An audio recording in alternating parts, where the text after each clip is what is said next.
안녕하십니까. 사랑하는 당원 동지 여러분, 그리고 대한민국을 아끼고 애정하는 애국 시민 여러분, 저는 자유한국당 청년부대변인 권현서입니다. 오늘로써 국회 농성 12일차입니다. 우리가 왜 이 차가운 바닥에 앉아서 이렇게 차디찬 바닥에서 농성을 해야 하는지 여러분도 잘 아시고 계시죠? 오늘은 자유한국당 정책위 의장 김재원 의원님 모셔왔습니다. 의원님. 네, 안녕하세요. 네. 그러나 이 방이 참 좋은 방입니다. 대리석으로 다 장식이 되어 있고요. 네. 건국 대통령인 이승만 대통령, 네. 그리고 2대 국회의장인 신익희 국회의장의 동상도 있고, 네. 밤에 자면 하여튼 제가 지금까지 잠자본 방 중에는 제일 크고 비싼 방에서 지금 네. 자고 있습니다. 네. 저는 사실 여기가 실내잖아요. 네. 그래서 그래도 따뜻하겠지라고 생각했는데 새벽 되면 엄청 추워요. 그러니까요. 아유, 그냥 이렇게 따뜻하게 입고 있어도 외풍이 불고 해서 전혀 따뜻하지 않고, 그리고 에어컨을 틀어준다거나 이런 배려들이 전혀 없잖아요. 에어컨 틀면 안 되죠. 에어컨이 근데 히터를 틀어준다거나 이런 배려가 직원들이 없으니까. 이제 퇴근하면 네. 몽땅 꺼버리고 가니까 네. 우리만 모여가지고 그냥 오들오들 떠는데 네. 그것도 며칠 하니까 이제 그냥 그러려니 해요. 네. 밖에서도 농성하고 노숙도 하는데 이 예. 정도는 호텔이죠 뭐. 네. 의원님 정말 마음이 안타깝습니다. 네, 사실 저희가 오늘 생방송을 갑자기 잡은 이유가 있습니다. 오늘 오후 2시에 황교안 대표님께서 문재인 정부 역사 교과서 긴급 진단 정책 간담회를 진행하셨습니다. 그때 정책위 의장님이 참석하셨던 걸로 기억을 네. 하는데요. 그거 관련해서 우리가 왜 이렇게 긴급 진단 정책 간담회까지 급하게 열었어야 했는지 한번 이야기를 좀 해주시겠어요? 이제 내년에 새학기에 새학기에 배포될 거민종 교과서들이 네. 그 초등학교, 중고등학교 거민종 교과서들이 이제 막 시중에 나오게 되었는데 네. 그 교과서들 중에서 이 현대사 부분의 서술이 참으로 역사 교과서라고 할 수 없을 만큼, 말하자면 이거는 정치 문서 내지는 현 정부 선전 문서, 그리고 대한민국 국가를 부정하는 예. 그런 서술로 일관하고 있어서 저희들이 참다 못해서 네. 이 전문가들 모시고 네. 그분들의 의견을 들어봤고, 또 네. 더 나아가서 이걸 앞으로 어떻게 대책을 세워야 될지도 한번 의견을 나눠봤습니다. 그런데 워낙 교육 현장이 좌파들이 이제 득세하고 있고, 또 그 과정을 유통 과정이나 어떤 지식의 유통 과정부터 시작해서 상품화되는 과정까지 전부 좌파들의 독점 상태이기 때문에 참 걱정스러워서 일단 먼저 교과서의 실태부터 살펴봤던 겁니다. 네. 사실 지금 국정화 교과서는 아예 없어졌잖아요. 검정 교과서만 있는 상태인데, 이렇게 진행하다 보면은 우리 자라나는 청소년들이 역사 인식이 굉장히 좀 부정적으로, 좌파 편향적으로 흐를 수가 있다라는 게 문제인 거잖아요. 왜 얼마 전에 여권의 몇몇 인사들이 네. 이제 30, 40대는 좌파 성향인데 20대가 오히려 우파 맞습니다. 성향이다, 네. 그런 이야기가 나왔을 때 그게 이제 이명박 박근혜 정권 때 교육을 잘못 받아서 그렇다, 네. 이런 이야기를 했었지 않습니까? 네. 저 사람들의 목표는 결국은 집권을 위해서 교육을 이용하는 교육 현장에서 이제 자기들의 어떤 논리, 좌파의 정파적인 이익을 옹호하는 그런 세대로 만들기 위해서 네. 이 교육 현장에 침투한 좌파들이 함께 자신들의 정치적 이념 재생산, 확대 재생산에 막 복무한다고 할까요? 네. 그런 지금 상황이 있는 것이죠.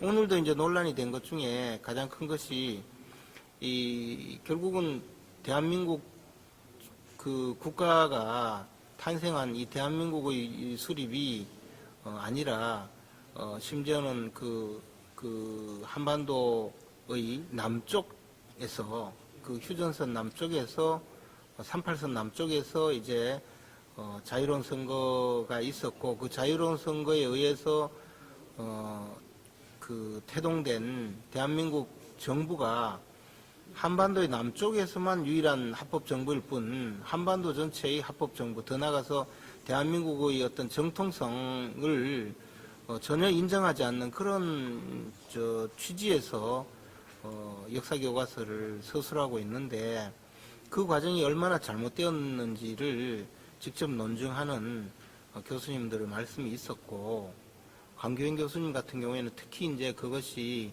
이미 작고한 그 과거에 한양대 교수이던 미영희 교수가 의도적으로 악의적으로 그 유엔의 결의문을 왜곡해서 번역을 했는데 그 다음에부터 이 좌파 학자들이 그것을 뻔한 그 왜곡된 번역인지 알면서도 계속 사용하고 있고 그것에 바탕으로 해서 오늘날 또다시 이 역사 교과서에도 그런 내용으로 그 서술을 하고 있다. 그리고 그 넘어서서 이제 근대화 과정에서 박정희 정권, 이승만 박정희 정권은 온통 부정적인 서술만 하고 긍정적인 서술은 전혀 하지 않고 그리고 노무현 김대중 정권은 찬양 일색으로 가고 다시 이명박 박근혜 정권에 대해서는 무지막지하게 공격하는 내용으로 하고 심지어는 지금 출범한 지 이제 2년 반 남짓된 3년도 채 되지 않은 문재인 정부를 온통 찬양하고 사진을 넣어서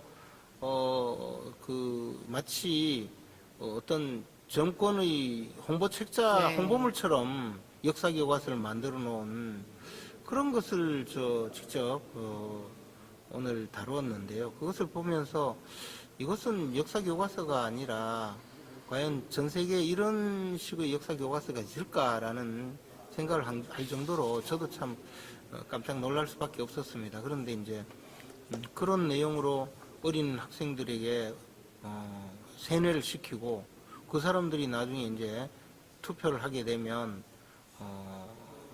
아무래도 백지 상태에서 의도적으로 왜곡된 지식을 세뇌받은 그 어린 학생들이 쉽게 어느 쪽으로 투표를 할 것인지는 자명하지 않겠습니까? 네, 그리고 사회에 나와서도 사실 좀 이게 이제 그 좌파적 생각을 가지고 있으면 자기 책임에 의해서 자유로운 경쟁이나 자신의 노력으로 이 사회에서 성공하고 행복하게 살아갈 그런 독립적인 어떤 자유시민이 아니고 항상 좌파적인 사고로 사회에 불평불만을 갖고 나라가 나한테 뭘 해줄 건가 그것만 따지게 되고 더 나아가서 개인적으로는 독립적인 인격체나 자유로운 어떤 인격체가 되지 못해서 자유롭지 못한 인생을 살아갈 가능성이 큰데 그것을 학교에서부터 이렇게 가르치고 있는 것은 참으로 개탄스러운 일이라고 생각했습니다. 맞습니다. 근데 그게 참 웃긴 것 같아요. 대한민국을 정부 수립이라고 하고 그리고 북한은 조선 민주주의 인민공화국 수립이라는 표현을 해서 북한은 국가로 인정을 해주고 우리는 그냥 정부인 거잖아요. 그럼 지금 우리는 국가가 아닌데 그 한 나라의 대통령으로서 그렇게 생각을 하고 있다는 것 자체가 좀 아이러니한 표현인 것 같고 그리고 이번에 간담회에서 좀 특별했던 부분이 천안함 폭침 사건에서 이제 생존한 병사 한 분이 오셨잖아요. 거의 울음을 참으면서 울먹울먹 하면서 우리가 국가를 위해 일을 했는데 왜 이런 대우를 받아야 하느냐라는 얘기를 하시더라고요. 의원님 그때 좀 어떠셨나요? 근데 이제 그것을 교과서 내에도 다루었는데 천안함 사건, 천안함 침몰, 천안함 피격 이렇게 피격이라고 하면 그래도 우리가 이제 피해를 입은 것으로 표현했지만 아예 천안함 침몰, 천안함 사건이라고 딱 5글자 외에 그 어떠한 내용도 북한이 도발을 했다든가 그로 인해서 우리가 어떻게 대응을 했는지에 대해서는 서술한 교과서가 없었거든요. 그 반면에 뭐 촛불 집회니 세월호 사건은 그냥 그것 자체를 정치적인 목적하에 서술해서 정권을 공격하는 네. 수단으로 활용을 했습니다. 그래서 이 북한의 도발 내지는 천안함 사건이 갖고 있는 역사적 의미에 대해서는 눈을 질끈 감고, 다만 그것조차 쓰지 않으면 또 혹시 문제가 될까 싶으니까 천안함 사건, 천안함 비교, 천안함 빗물 이런 식으로 쓰면서 내용은 한 군데서도 서술하지 않았거든요. 그래서 이것은 뭐냐면 아까 말씀하셨듯이 대한민국 정부 수립, 조선민주주의 인민공화국 수립, 그래서 공화국이 수립된 거는 나라가 국가가 성립된 것이고, 네. 대한민국 정부 수립은 이제 한반도 남쪽에서 통치 체제가 형성된, 정부가 형성된 것처럼 이렇게 해서 이제 극구 우리 대한민국의 어떤 국가적인 정당성 내지 네. 국가의 정통성을 부정하고자 하는 그 내심이 드러난 것 아닌가 생각합니다. 맞습니다. 우리 흔히 이제 저도 80년대에 대학을 다니고 제 주위에도 소위 운동권 학생들이 많이 있어서 지금도 뭐 사회에서 활동하고 있죠. 근데 그분들은 아직도 만나보면 소위 해전사, 해방전후사 인식 정도 읽은 거 외에는 책도 안 읽고 공부도 한 적이 없고 생각도 별로 안 하고 그냥 거기에 추정해서 평생 살아오기 때문에 네. 보면 그 마음의 고향이 그 북한, 오로지 북한만 생각하는 분들. 그리고 그러다 보니까 대한민국은 이 정당한 국가가 아니라 뭔가 이게 태어나서는 안 될 나라. 그러다 보니까 과거 노무현 대통령이 기회주의가 득세한 나라, 정의가 패배하고 기회주의가 득세한 역사. 그런 식으로 우리 근대사의 역사 자체를 비난했지 않습니까? 네. 그리고 북한에 대해서는 문재인 대통령이 북한에 가서 남쪽 정부의 대통령이라고 그랬잖아요. 그런 것이 이제 다 사실은 이 머리에 네, 들어있는 참, 것이 네. 이게 지울 수가 없는 거죠. 네. 그러다 보니까 항상 그게 이제 밖으로 나오고, 그러니 이제 역사 교과서도 그렇게 하고. 근데 대통령은 대통령 개인이 아니거든요, 지금. 대통령이시는 그 순간은 국민의 대표신 거잖아요. 저분들은 이제 국민의 대표라고 네. 말은 그리 하는데 이 머릿속은 네. 한 진영의 우두머리에 불과하죠. 그런 것 같습니다. 그리고 어느 나라 근데 대통령인지 분간이 안 갈 정도. 근데 이제 그렇게 진영의 저 우두머리인데 그 사람들이 이제 이 나라의 대통령을 하려고 하니까 결국은 자기들과 생각이 같지 않는 사람은 다 말살시키고 네. 싶은 거죠. 그러니까 이제 뭐 모든 국가를 이렇게 운영하는 거 아니겠어요. 그러니까 오늘 뭐 그 얘기 나올지 모르겠는데 공수처 같은 걸 만들어서 이제 반대자들은 이야기해야죠. 예. 다 까막서 보내가지고 쫓아내고 죽이고 뭐 죽이게 하겠습니까만은 하여튼 사회적으로 매장시키고 예. 그게 죽이는 거죠. 또 예. 자기 명예를 편은 다 실추시키고. 그냥 살려주고 네. 오히려 승진시키고 네. 그런- 사실 뭐 이재수 장군 같은 경우에도 그게 국가가 죽인 거예요. 그렇게 그 사람의 명예를 모독하고 그렇게 한 거에 대해서는 그쪽에서는 좀 사과를 해야 된다라고 생각을 합니다. 그 사과하기를 바라는 거는 차라리 북한식으로 또 네. 이야기하면 삶은 소대가리가 하늘 향해 웃기를 그렇죠. 바라는 것보다 더 어려운 네, 일이죠. 예, 맞습니다. 근데 이 역사 교과서 문제를 막을 수 있는 방법이 좀 있는 것 없어요. 같던데, 저 사람들이 뭐 일단은 교육부 장관이, 아니 근데 그게 예. 안 되는 게 예. 교육부 장관이 더한 사람인데 그렇죠. 그걸 뭐 예. 기대가 안 되죠. 그리고 예를 들어 과거 같으면 뭐 하다못해 좀 그 정통 역사의 입장에서 접근해서 만든 교과서가 있었거든요. 네. 근데 지금은 몽땅 그냥 좌파들에게 이것을 넘겨줘 버리고 네. 좌파 교과서를 만들어서 공급을 하기 때문에 학교에서 이것을 어떻게 선택의 여지가 별로 없는 네. 거죠. 옛날에 보면 뭐 금성사 교과서가 특히 문제다 해서 그거는 채택하지 마라 이랬는데 이제는 그럴 수가 없네요. 이제는 모든 게 다 네. 문제니까. 오히려 뭐 조금이라도 정통 그 중립적이거나 정통사학의 시각에서 쓴 그런 교과서가 있으면 그것을 다 배쳐가는 판이에요. 네. 이게 어떻게 보면 박근혜 정부 시절에 국정화 교과서를 집필하시려고 하셨잖아요.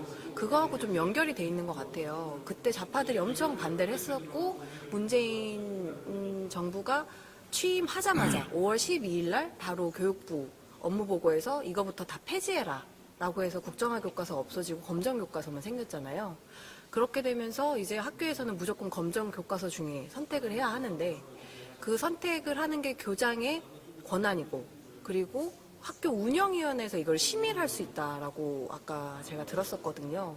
그래서 사실 운영위원회에서 심의하는 게 정말 마지막 단계고 뭐 어려운 부분이지만 운영위원회에서라도 좀 어떻게 좀 반발이 있어서 이게 채택이 안 될 수 있는 방법은 없겠죠, 의원님? 아니 그게 아니라 선택의 여지가 없는데 뭐. 네, 아니 뭐 예를 들어 그래도 좀 그럭저럭 좀 괜찮은 교과서가 있으면 그렇죠, 맞습니다. 선택을 하는데 맞습니다. 예. 막 좀 나쁘게 말하면 최악을 조금 네. 피하는 수준인데 그게 뭐 그게 비슷비슷해요 전부. 네, 그러니까 이제 우리 학생들이 어린 학생들이 전부 이제 그 좌파의 시각으로 우리 역사를 자랑스럽지 못하고 부끄러운 역사로 인식을 하도록 만든 거거든요. 사실 네.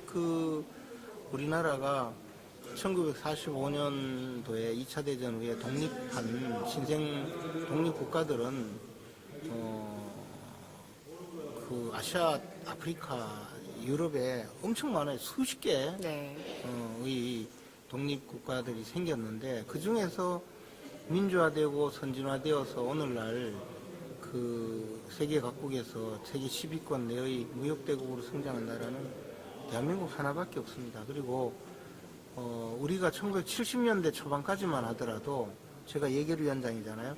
우리나라 예산 편성 역사를 보니까 1970년대 초반까지만 해도 우리나라에서 정부에서 거둘 수 있는 세입, 세금으로 뭐 돈을 좀 걷어야 네. 공무원 봉급도 주고 나라가 쓸 네, 수 있지 운영, 않습니까? 예, 운영이 될 운영 거 아닙니까? 국방도 유지하고. 네, 그런데 그게 그 1970년대 초반만 해도 그 세금으로 정부 유지가 안 되니까 네, 예산 편성이 안 되는 겁니다. 네. 그래서 이제 미국 의회에서 네, 대한민국 정부의 원조금이 결정이 되잖아요. 네. 예를 들어 원래는 뭐 10억 불을 준다든가 그 결정이 되면 그걸 받아가지고 비로소 예산 편성을 했어요. 우리 그런 나라거든요. 그런데 그것을 60년대 그랬죠. 우리 70년대 와서 이제 점점점 이제 재정 독립이 되고 네, 그래서 이제 나중에는 그 지금은 우리나라가 이제 세계 각국에 원조를 주는 나라가 됐거든요. 그렇죠. 전 세계에 원조를 받다가 원조를 주는 나라는 대한민국밖에 없어요. 예, 그런데 그 역사가 마치 잘못된 역사고 태어나서는 안 될 나라가 태어난 거고 우리는 뭐 전부 그냥 그 친일파만 살아남았고 예. 이런 식의 그 역사 매도 행위가 자기들끼리 모여서 자기들끼리 뭐 막걸리 마시고 한탄 한다면 괜찮은데 그게 아니고 우리 자녀들은 이미 신인류이거든요. 그 우리 자녀들은요. 글로벌 세대고 우리 예. 자녀들은 지금 우리 저하고 같은 민족이 아닐 것 같아요. 네, 우리는 저 옛날에 영어 공부하면요, 영어 사전 갖다 놓고 한 페이지 다 외우고 눈 감고 다 외우면 그걸 뜯어 먹었어요. 열심히 하려고. 그래서 나중에 그 동화 콘사이트 이거 한문을 다 뜯어 먹거든. 그렇게 영어 공부를 해도 가면요, 영어가 잘 안 돼요. 네. 그래가지고 영어 이야기 하면 뭐 몇 마디 열심히 해도 그래 공부했는데 요즘 애들은 영어를 그냥 5살부터 영어 영어를 유치원을 그냥 다닙니다. 유치원 네. 다니고 뭐 네. 그거보다도 어쨌든 금방 해가지고 네. 그냥 잘 네, 어디 갖다 놓으면요 지금은 저하고 민족이 다른 거죠 이미. 맞습니다. 그리고 우리 애들은 얼마나 또 키도 크고 잘생겼습니까. 그리고요 우리는 옛날에 호롱불 켜고 학교 다니고 이랬거든요. 국민학교 6학년까지. 네. 그 제가 그런 이야기 하면 아빠는 그 전설의 고향 본 거 가지고 자식한테 지어낸다고. 거짓말 한다고 네. 거짓말쟁이 아빠라 그러거든요. 그러면 제가 그래요. 얘는 아파트에서 태어났으니까. 그러면 아니 그럼 우리 마을에 마을이라는 단어부터 그 자체가 우리 생소하죠. 마을에 예. 전기가 아빠가 국민학교 6학년 때 전기가 들어왔는데 그 국민학교 5학년 때까지는 무슨 불을 켜고 살았겠냐 그랬더니 램프를 켜고 살았죠. 그러니까 아예 그 생각이 그러니까 사고가 이제 다른 네, 거예요. 램프 있잖아요. 등산 가면 이렇게 가스로 해. 그 건전지랑 가스등 가스로 된 하는 거. 거. 전기가 없고 아니면 그 LED 등 네. 있잖아요. 다 충전해가지고 전기가 없는데 뭔 소리냐? 그러면 가스불 상상을 못하는 가스불 거죠. 이렇게 탁 켜면 이게 확 하잖아요. 네. 그거 켰을 것 같아요. 네, 상상을 못 가스가 하죠. 어딨냐, 네. 가스가. 그때 호롱불 켰는데 호롱불 석유 그것도 아까워가지고 이렇게 올려놓고 상 위에 올려놓고 책 보다가 깜빡 졸면 머리가 확 탄단 말이야. 네. 응? 그러면 학교 가면 공부 잘하는 학생은 선생님이 이래요. 일찍 자거라, 너무 오래 공부하지 마라. 이러고 공부 못하는 학생이 머리 또 구워 먹고 오잖아요. 그러면 영무 자식이 오고 또 불장난했구나 하고 해처리 맞아요. 그 이야기하면 진짜 전설 고향 뭐 호랑이 담배 피우던 네. 시절 이야기죠. 네. 그러니까 민족이 달라요. 네. 우리 세대는 그렇죠. 소달구지 타고 다니던 사람이 지금 비행기까지 타잖아요. 우리 애들은 처음부터 소달구지 구경 맞아요. 못하는 모르죠. 그냥 처음부터 비행기 타고. 근데 소달구지는 조선시대부터 있었잖아요. 그러니까 우리는 조선시대부터 지금까지 살아오고 애들은 안 그렇거든요. 그런 세대한테 과거의 역사를 그렇게 가르친단 말이죠. 참 위험한. 위험한 게 아니라 저는 범죄행위라고 생각합니다. 아, 예. 죄를 짓는 거죠. 예. 참 막막합니다. 이걸 앞으로 자유한국당에서 어떻게 싸워 나가야 될지 막막하지만 저희 투쟁하는 거 많이 도와주시고요. 그리고 오늘 저희가 농성 12일차잖아요. 공수처법 그리고 연동형 비례대표제 막아야 하는데 위원장님께서 좀 간단하게 설명 부탁드립니다. 뭘 설명할까요? 공수처를 왜 막아야 하는지. 왜 아까 우리가- 말씀드렸듯이 예. 공수처법을 왜 막아야 되냐 하면 지금 이 정권 담당자들이 이게 이 생각이 그런 좌파적 생각에 휩싸인 사람들이거든요. 그래 역사 교과서도 자기들 마음대로 고쳐서 네. 정권을 영속적으로 끌고 가려고 하고 네. 그 사람들은 대부분이 이제 그 좌파적 사고방식에 물든 사람들이 그 정권의 주류를 형성하고 있고 거기에 속하지 않는 사람들은 그저 따라다니면서 떡고물이나 얻어먹는 사람들이거든요. 그러면 이제 역사교과서도 그렇게 고치지만 국가 운영 전체를 그렇게 끌고 가잖아요, 좌파적으로. 그래서 이제 나라에 그 세금으로 먹고 사는, 뭐 요즘 표현을 하면 나라에 빨대 꽂아서. 그냥 네. 그걸로 먹고 사는 사람들을 무지무지 늘려서 그 사람들은 전부 자기들 찍게 만들거든요. 그래서 자기들은 그 세금으로 행복하게 사는 나라를 만들려고 하는데 그럼 그 세금을 누가 내느냐? 또 자기들은 안 내요. 그렇죠. 그래서 부자에게 세금을 서민에게 네. 복지를 이러는데 그럼 부자만 세금을 내느냐? 그건 자기들이 지목한 부자가 어떤 사람이냐면 지금 서울 평균 집값이 이제 9억 원이 됐잖아요. 네. 그럼 서울 시내 집 가진 사람은 반은 9억 원 이상 집이 됐어요. 그러면 이 종부세를 내는데 종부세를 계속 올리잖아요. 그 집에 그냥 틀 앉아서 집 한 채 가지고 연금 받아 먹고 사는 사람들은 지금 세금을 100만 원 내다가 900만 원 내야 되거든요, 나중에. 그러면 연금이 다 세금으로 내야 돼요. 네. 그러니까 이게 무슨 심지어 빚을 내서 내야 된다 그렇죠. 하더라고요. 그러니 이제 부자에게 세금을 서민에게 복지를 이런 말도 네. 안 서민은 맞는 복지만 받는 게 아니고 결국은요 그게 이제 세금으로 정권을 이끌고 가는데 정부를 이끌고 가는데 그 정부가 세금만으로 부족하잖아요. 그렇죠. 그래 올해도 60조 원을 60조나 되는 국채를 네. 내년 예산에 발행을 예, 하는 걸로 예. 저 사람들이 그냥 예결위에서 통과를 문희상과 시켰죠. 내 네. 도둑들이 협잡을 해서 다 통과시켜 버렸거든요. 네. 그러면 그 60조를 누가 갚느냐? 그게 이제 10년 거치 10년 후에 이제 국채를 상환하게 됐거든요. 네. 근데 10년 후에 가면 그럼 못 갚아요. 그러면 이자만 대환을 해서 붙여가지고 또 10년짜리. 이래서 30년, 40년 되면서 이제 정부 부채가 계속 올라가면 그걸 이제 그때 세금을 걷어서 메꿔 가거든요. 네. 그러면 이게 이제 우리 자녀 세대가 갚는 거죠. 그리고 이 사람들이 말로는 부자에게 세금을 서민에게 복지를 해서 서민들이 잘 살게 부자들 그 뺏어서 서민들 갖다 주는 무슨 활빈단이나 무슨 홍길동 같은 그런 이야기를 하지만 실질적으로는 그게 아니고 그렇죠. 자기들이 나라에 곳간에 빨대를 꽂아서 먹고 살지만 그것은 눈속임을 해서 미래 세대에게 책임을 떠넘기는 거예요. 맞습니다. 그래서 지금은 20대 이분들 앞으로 시간 지나면 이제 사실은 세금이 점점 늘어서 네. 그때 가면 이제 세 사람이 한 사람을 부양하다가 부양해야 이제는 되는, 두 네. 사람이 한 사람 부양하는 시대가 되거든요.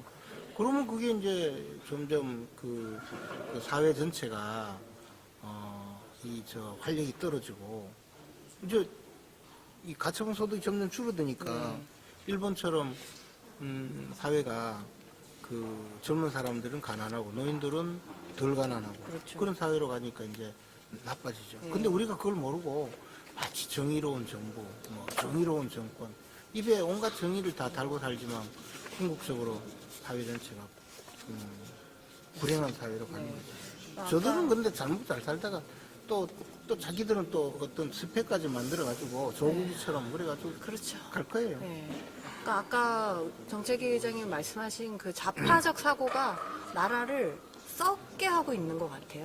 그런 게 이제 베네수엘라, 우리 흔히 네. 베네수엘라 그러잖아요. 그게 지금 눈앞에 현실로 다가온 거죠. 근데 네. 이제 미국 같은 사회에도 좌파들이 많이 있지만 그 사회가 굉장히 건전한 게 미국은 이제 처음 그 나라가 출범할 때부터 청교도 우리가 필그림 파더라고 하지 않습니까? 네. 청교도들이 가서 미국을 개척했잖아요. 네. 그리고 이 프론티어 정신, 개척 정신이 굉장히 활발하고 요즘 말하는 공화당의 자유주의 그 사람들은 국가가 가급적 덜 개입해야 된다. 그래서 왜 그 사람들은 총기 휴대 같은 거를 허용해 달라고 요구하는 것이 나라에서 괜히 뭐 우리 저 범죄 단속한다고 총기 휴대 금지하고 이래 하지 마라. 내 몸 내가 지킬게. 그런 기본적인 개념이거든요. 네. 근데 이제 그런 자유주의가 이념적으로 뿌리가 깊기 때문에 그런 사회주의적인 눈속임 정치를 네. 막아낼 수 있는데 프랑스만 하더라도 좌파적 사고가 굉장히 강하거든요. 네. 그러니까 이제 원래 사회주의가 프랑스에서 처음 시작했잖아요. 네. 이른바 공상적 사회주의, 생시목, 뭐 프리에 이런 사람들.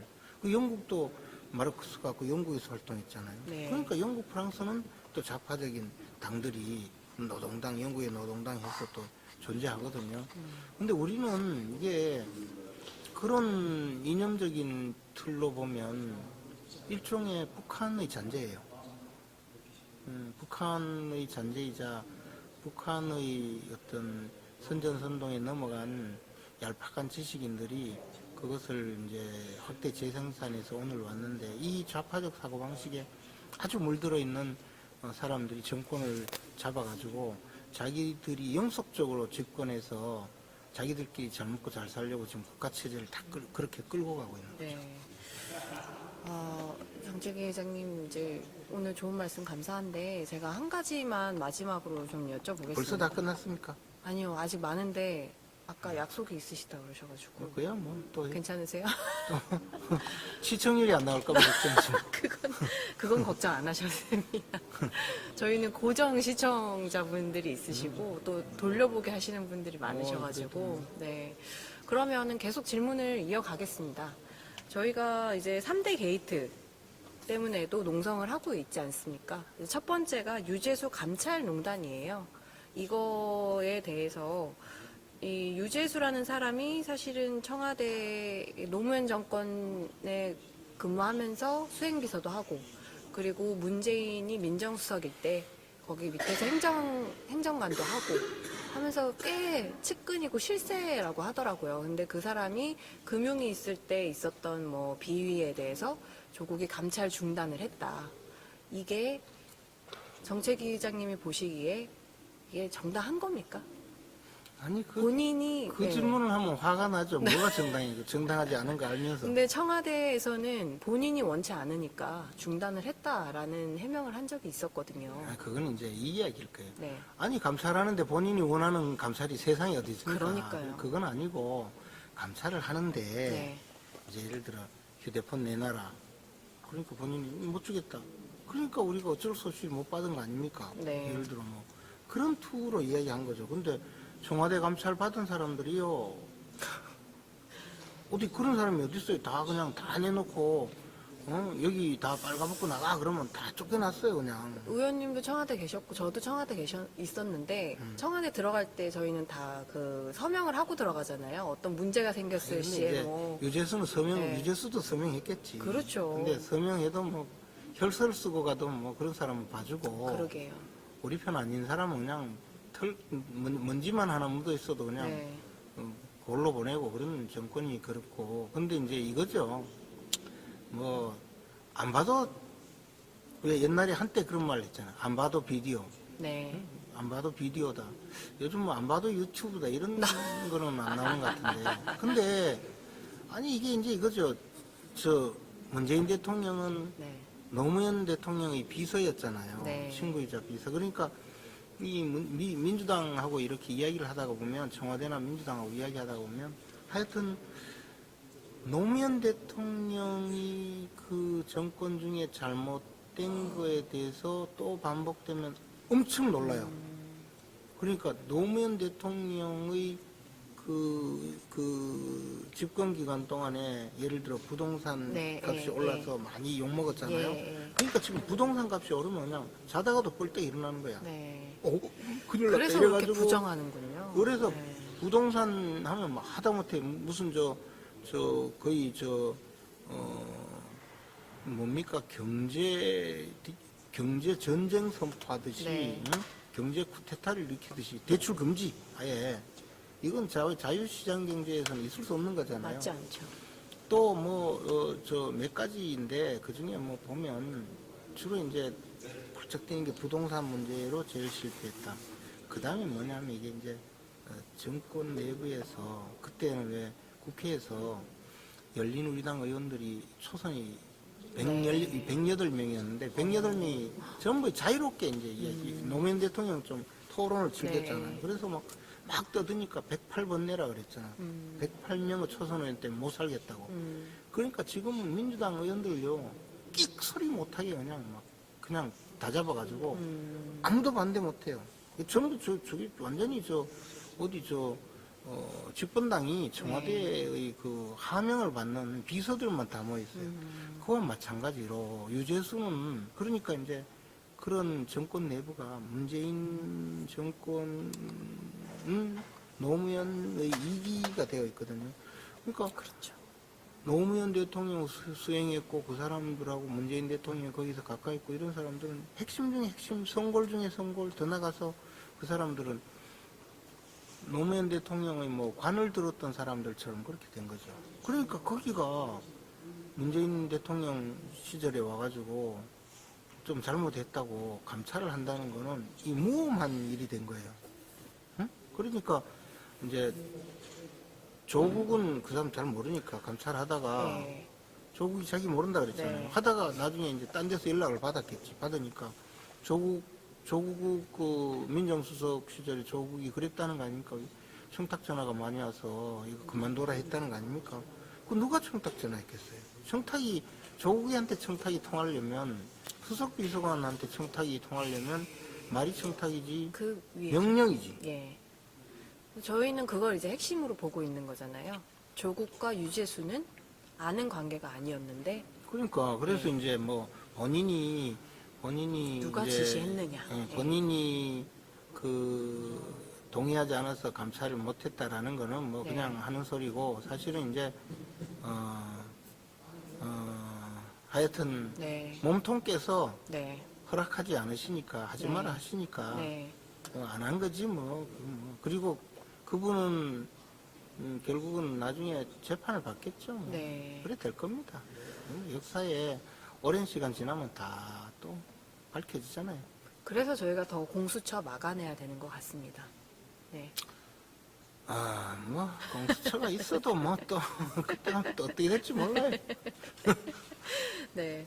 그리고 두 번째가 선거농단이잖아요. 울산시장 선거농단. 그것도 또 마찬가지로 네. 또 이제 그분이 등장하는데 네. 그분이 오랫동안 형이라고 부르던 분이 이제 선거에 8번인가 뭐 떨어졌다는 거예요. 근데 이제 자기가 이제 권력자가 됐잖아요. 네. 쭉 됐는데 친구가 이제 이번엔 당선이 돼야 돼. 당선 시켜주고 싶어. 광역시장에. 근데 이 당선시켜주는 건 이제 유권자잖아요. 예. 유권자한테 당선시켜주게 만드는 방법은 이 사람이 뭐 선거운동을 잘하고 또 뭐 네. 지역에서 지지를 많이 받고 이러면 되는데 그게 정당한 방법이죠. 그렇지. 예. 정당한 방법이 아니고 예. 그 길밖에 없지. 예, 예. 결국 투표함에 투표를 예. 많이 넣게 하는 예, 방법밖에 예. 없는 거야. 그런데 선거 전에 여론조사를 하니까 20% 뒤지거든. 이게 넣게 하는 거는 결국은 쏘가서 넣게 하는 수밖에 없잖아요. 그럼 쏘기는 방법을 뭘 해야 되느냐. 이 사람을 적극적으로 홍보를 해서 띄워줘서 넣는 방법도 있고, 네. 아니면 이제 상대를 나쁜 놈 만들어가지고, 네. 당신은 저쪽에 표를 찍으면 안 됩니다. 라고 만들어야 되잖아요. 그러니까 이제 한쪽으로는 김기현 시장과 그 주위 사람들을 엄청 수사를 하고, 막 없는 죄를 막 뒤집어 씌우고, 네. 그 과정을 결국은 청와대 또 민정에서 또 한 거죠. 네. 민정수석. 그때도 조국. 예. 그 조국이 이제 이 사람이 참 앞으로 들락날락 끓여야 될 까막소를 뭐 여러 번 들락날락 끓여야 될지 몰라요. 지금도 뭐 안 밝혀진 게 또 얼마나 많겠어요. 그렇겠죠. 예. 그러니 이제 조국이가 억울하죠. 이제 억울할 겁니다. 그러니까 전에는 지가 억울한 게 별로 없잖아요. 왜냐하면 자기 집에서 네. 자기 집에서 두들기고. 자기 집에서 증명서 네. 무슨 위조하고. 졸업증명서 이런 거 위조한 거니까 상장 위조하고 자기가 했잖아요. 억울한 게 없잖아. 그리고 자기 어쨌든 부인하고 자기가 뭐 돈 해가지고 주가 조작에 그렇죠. 들어가든 말든 예. 해가지고 하여튼 나만 돈을 부자 되면 벌었잖아요. 되고. 예. 그러니까 억울한 거는 없는데 이게 할 말도 없잖아요. 그러니까 끝까지 입 다물고 막 이랬는데 그렇죠. 지금은 이제 이게 좀 억울한 거야 사실은. 그렇죠. 유재수 내가 한 것도 건도 아닌데. 그렇고 예. 자기는 그냥 시켜가지고 한 옆에서 건데 명령해서. 아니, 지가 또 열심히 했겠지 뭐. 네. 근데 어쨌든 자기가 이제 이거는 자기 일이 아닌데 도왔는데 전부 자기한테 이제 떠밀 거 아닙니까? 네. 그것도 이제 술술 분다고 하죠. 자기 표현대로 정무적 책임은 자기가 있잖아 어쨌든. 그렇죠. 그러니까 법적 책임은 없다라고 하기 위한 건데 그 법적 책임이 왜 없느냐 시켜놓고 없으려면 방법은 자기도 시키는 대로 했다라고 할 수밖에 없는 거죠. 그 나는 정무적 책임은 나한테 있다 이럴 때 당신도 이제 드디어 까막소로 가는구나 생각을 했죠. 네. 왜냐하면 가셔야죠. 음. 네. 그게 말이 정무적 책임이 있다고 한 거는 공범 관계를 인정한 거예요. 이미 실토를 한 거네요. 아니 정무적 그 사람들이 책임이니까. 그랬잖아요. 네. 생각해 보세요. 자, 내가 안 하고 회의해서 결정했다는 거 아니에요? 네. 그때 백원우, 회의해서. 예, 박형철. 그래서 그 예, 회의를 안보패 해서. 비서관, 민정. 내보다 더 잘하네. 예, 이거 계속 진행하고 있거든요. 그 사람들이 이제 네. 모여서 회의를 했어요. 회의를 해서 유재수 감찰을 중단합시다. 예, 이랬다. 예. 자기는 이제 회의체에서 결정한 거라고 하고 얘들은 지시받았다고 하잖아요. 근데 이제 자기는 뭐 잘 모르니까 내가 뭐 교수하다가 뭐 압니까? 그래서 실무자들이 그러니까 그렇게 하라 이래 했겠지. 당연히 그렇지. 그러니까 난 정무적 판단을 했을 뿐이지 정무적 책임만 했다. 그런데 법률가로 보면 그게 바로 공범들이다 이거죠. 그렇죠. 그리고 예. 최종 결정권자는 주범이자 수계, 예. 그리고 이 얘기. 수석은 예. 이제 주요 임무 종사자. 그렇죠. 최종 결정권자는 따로 있죠. 그는 이제 우리가 모르지. 예. 곧 밝혀지겠지. 예, 언젠가는 모든 건 다 드러나게 돼 있으니까요. 근데 이런 걸 보면 좀 퍼즐이 맞춰지는 것 같아요.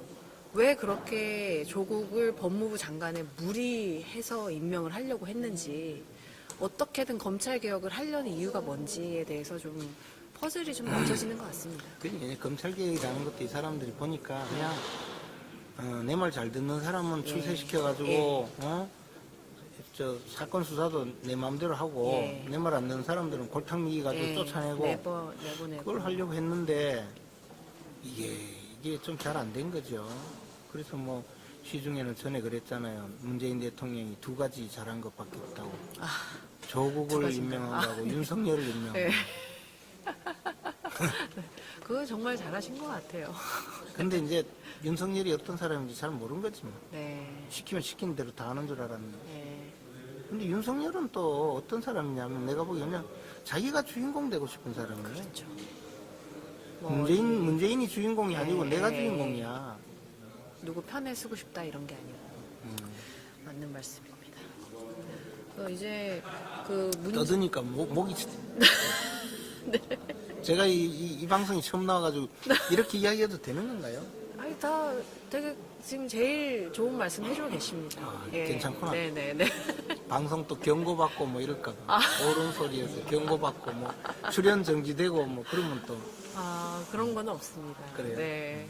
정책위 기자님 제가 마음에 안 든다고 자를 수는 있으셔도. 에이 그럴 게 있나. 네. 근데 사실 지금 이제 청와대 질문을 아까 말이야. 네. 뭐 아까 뭐라 그랬지 뭐 이게 옳은 괜찮은, 겁니까? 네. 괜찮은 겁니까? 이건 좀 문제가 있는 것 같아. 뻔히 알면서. 네, 그렇죠. 근데 제가 그 답을 듣고 싶어서 그렇게 여쭤보는 그럼 내가 네. 옳은 겁니다. 이러면 그러면 내가 안 되지. 잘못되잖아. 네, 그러면 안 이제부터 네. 곧바로 나가고. 알겠습니다. 네. 이거 나쁜 놈들이죠. 뭐 예. 이렇게. 네, 알겠습니다. 네. 제가 조금 더 독하게 해보겠습니다. 아유, 잘릴 뻔했네요, 방금. 네. 근데 지금 이제 그 청와대 선거농단의 핵심 증거가 송병기 부시장의 노트예요. 업무 노트. 거기에 보면 뭐 다 써있다 그러더라고요.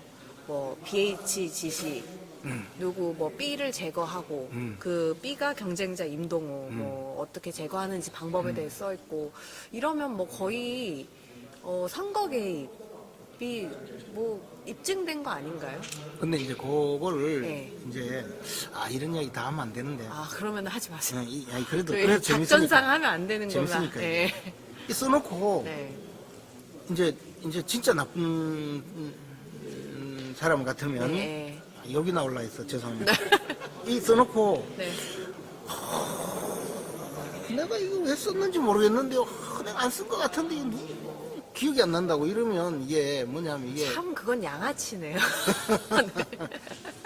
심지어 녹음했잖아요. 네. 녹음돼 있는데 가서 이거 농담으로 한 건데 이게 뭐 이거 사실은 아니에요. 그리고 딱 잡아떼면 참 난감하죠.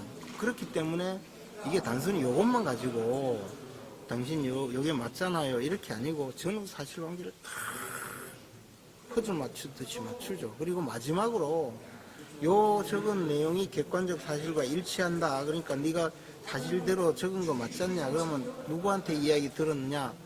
이렇게 역추적을 해서 가야 돼요. 그러니까 시간이 많이 걸리는 거예요. 지금 이제 이 정권이 화들짝 놀라서 빨리 추미애를 임명해가지고 그냥 지금 수사하고 있는 검사를 다 쫓아내려고 네. 그러잖아요. 네.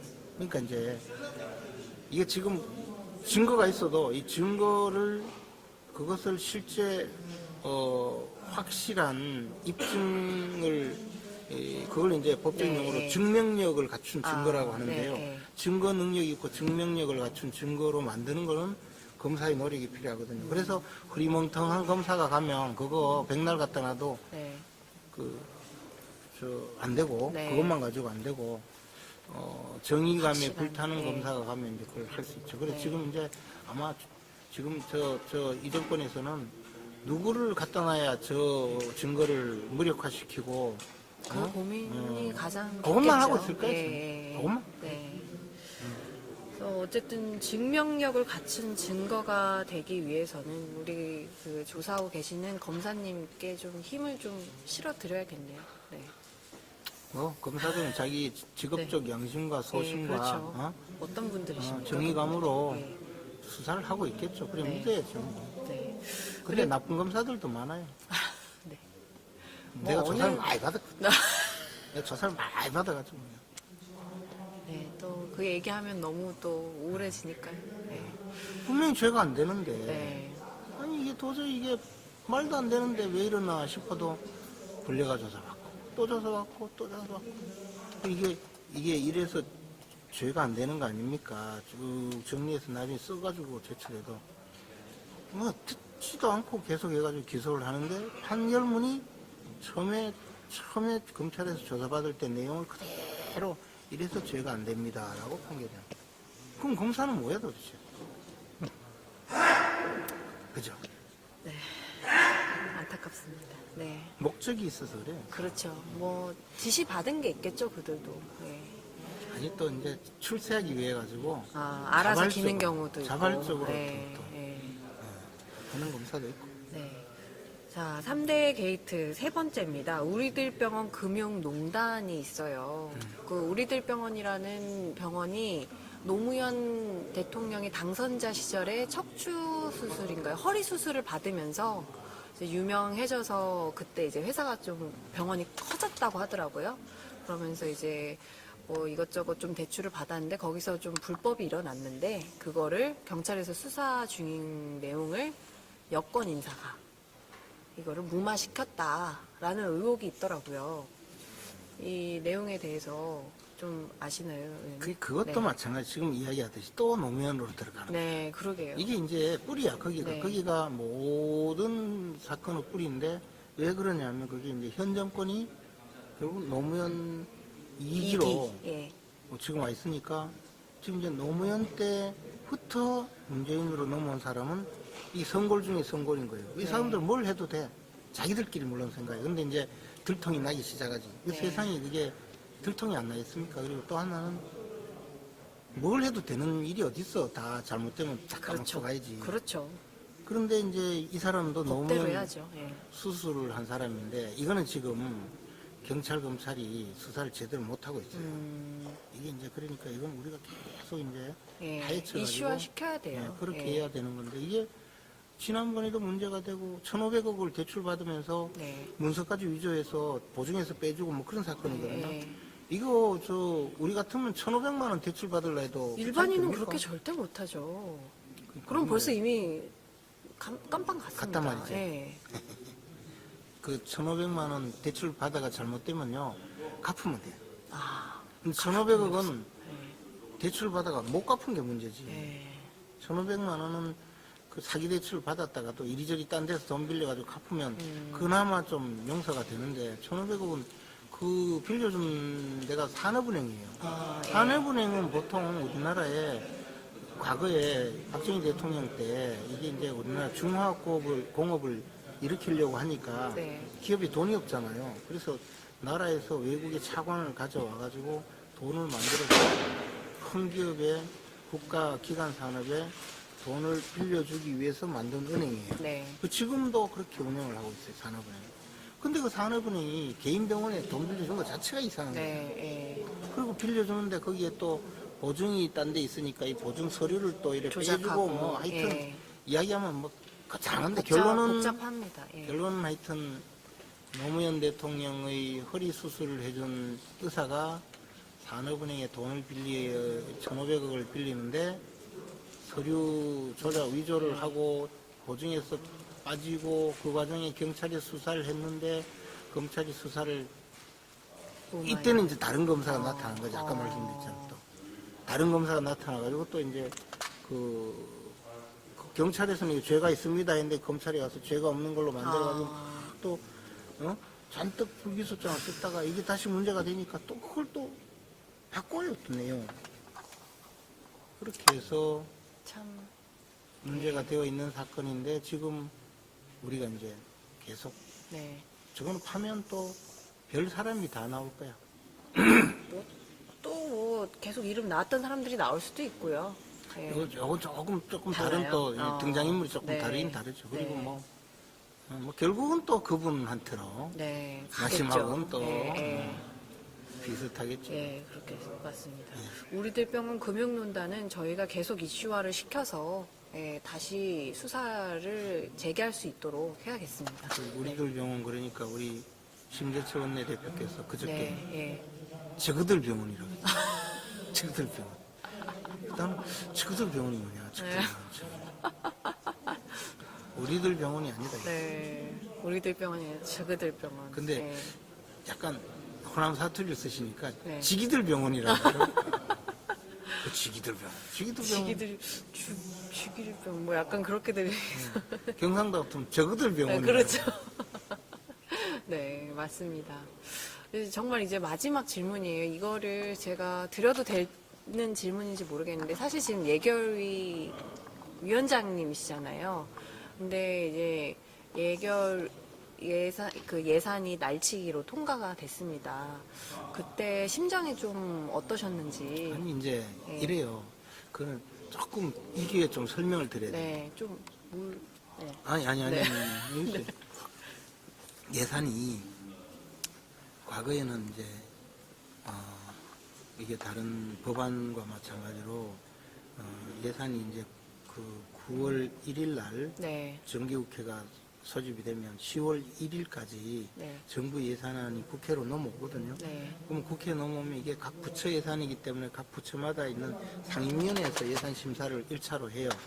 그리고 이게 예산결산특별위원회로 넘어오면 예산결산특별위원회에서 예산 심사를 해서 깎을 건 깎고 좀 올려줄 건 올려주고 해서 이게 이제 국민의 세금을 가지고 나라 살림을 사는 거니까 국민의 대표가 이것을 확실히 확인을 해서 네. 거기서 처리를 해야 되잖아요. 그러니까 이제 예산결산특별위원회는 예산 심사에 대해서 전문적인 의원들로 구성을 해서 네. 예산결산특별위원회에서 의결을 하면 그걸 본회의에 넘겨서 본회의에서 의결하면 이게 정부 예산이 국회에서 확정되는 거거든요. 네. 그럼 이제 내년에 사용을 하는데 국회 선진화법이라고 만들면서 예. 이걸 이제 정부 예산은 무조건 처리를 해주자라는 그런 걸로 해서 국회 법을 바꿔가지고 네. 이게 과거에는 아까 말씀드렸듯이 우리나라 경제 규모가 작고 이럴 때는 예산 심사를 뭐 뚝딱 해도 돼요. 그래가지고 12월 2일까지 정부 예산을 심사해야 된다고 헌법에 네. 규정을 해놨거든요. 그러면 이게 실제로 이제 10월 1일 날 와서 12월 2일까지. 근데 그 중간에 또 국정감사가 있어요. 한 달. 네. 그러니까 실제 예산 심사할 수 있는 기간이 한 달밖에 안 되거든요. 그러다 보니까 과거에는 뭐 국가 예산 규모가 적고 이럴 때는 그냥 그 한 달 내에 뚝딱 처리했는데 지금 이게 예산 심사 기간이 그렇게 안 되거든요. 그러니까 이제 어떤 일이 거기다가 12월 2일까지 처리해야 되는 게 안 되니까 과거에는 항상 12월 31일 네. 날까지 막 한 달 더 해가 막 다투다가 제가 17대 때도요. 12월 31일 날 밤 12시까지도 안 돼서 갑자기 이제 차수 변경한다고 네. 그때 되면 또 이제 바꿔야 바꿔야 되니까. 되니까. 그래서 거기서 12시가 됐는데 새해 인사를 또 한다고 의원끼리 옆자리 악수하고 새해 복 많이 받으십시오 막 이러고는 그 다음날 아침까지 응? 이렇게 해서 많이 했는데 소위 선진화법을 만들면서 이게 저는 가장 잘못이라고 봐요. 12월 2일이 되면 정부 예산안이 곧바로 본회의로 그냥 부의된다 그래요. 그래서 국회에서 예산 심사를 하고 있다가 예산 심사권이 중단되고 정부 예산안이 그 본회의로 넘어가 버려요. 네. 그러면 지금까지 예산 심사 중인 거는 다 무효가 되잖아요. 네. 정부에서 10월 2일 날 국회에 넘긴 예산이 그대로 예. 본회의에 가서 표결 상태에 가니까.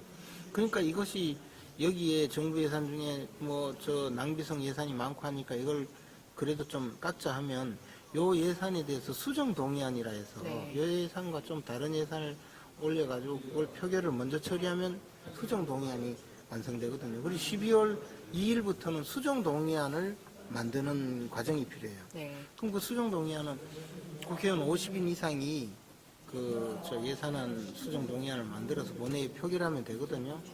그러다 보니까 갑자기 의결을 거치지 않아도 되는 새로운 제도가 생긴 거지.